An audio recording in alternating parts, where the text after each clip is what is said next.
আপনারা লক্ষ্য করবেন বিগত কিছুদিন যাবৎ আমাদের প্রতিদ্বন্দ্বী রাজনৈতিক দল নারীদের প্রতি কুরুচিপূর্ণ অশালীন মন্তব্য করে যাচ্ছেন, তাদেরকে হেয় প্রতিপন্ন করছেন। বিশেষ করে আমরা দেখেছি 2 দিন আগে কর্মজীবী নারীদের প্রতি এই ধরনের কুরুচিপূর্ণ অশালীন মন্তব্য করা হয়েছে, যা কোনোভাবেই গ্রহণযোগ্য নয়। বাংলাদেশের মানুষ এটা ঘৃণা ভরে প্রত্যাখ্যান করেছে। আমরা দেশনেত্রী বেগম খালেদা জিয়ার আদর্শ বুকে ধারণ করে আমরা রাজনীতি করি। আমরা এই ধরনের কুরুচিপূর্ণ বক্তব্য আমাদের মা বোনদের প্রতি এটা কোনোভাবেই বরদাস্ত করব না। বাংলাদেশের মানুষ এটা বরদাস্ত করবে না। আমরা স্পষ্ট ভাষায় বলে দিতে চাই যে আগামী দিনে নারীদের সর্বোচ্চ অধিকার সংরক্ষণ করা হবে এবং আমার মা বোনদের প্রতি কোনো ধরনের অশালীন মন্তব্য আসলে সেটার কড়া জবাব দেওয়ার জন্য আমরা যারা দেশনেত্রী বেগম খালেদা জিয়ার নেতৃত্বে রাজনীতি করেছি আমরা প্রস্তুত রয়েছি।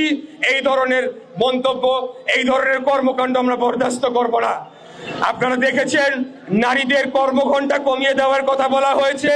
এটা একটা সুদূর প্রসারী চক্রান্ত।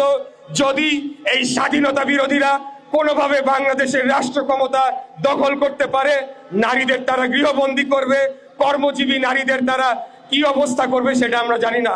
আমাদের মা বোনদের উদ্দেশ্যে বলতে চাই, আপনারা কোনো ভয় পাবেন না, আপনারা ভীত হবেন না। আপনাদের পাশে বাংলাদেশ জাতীয়তাবাদী দল রয়েছে। আপনাদের অধিকার সমুন্নত রাখার জন্য আমরা আমৃত্যু কাজ করে যাব। আমি আপনাদের একটা অনুরোধ জানাতে চাই, আগামী 12ই ফেব্রুয়ারি যাতে যে কোনো মূল্যে আপনারা সকলেই ভোট কেন্দ্রে যাবেন।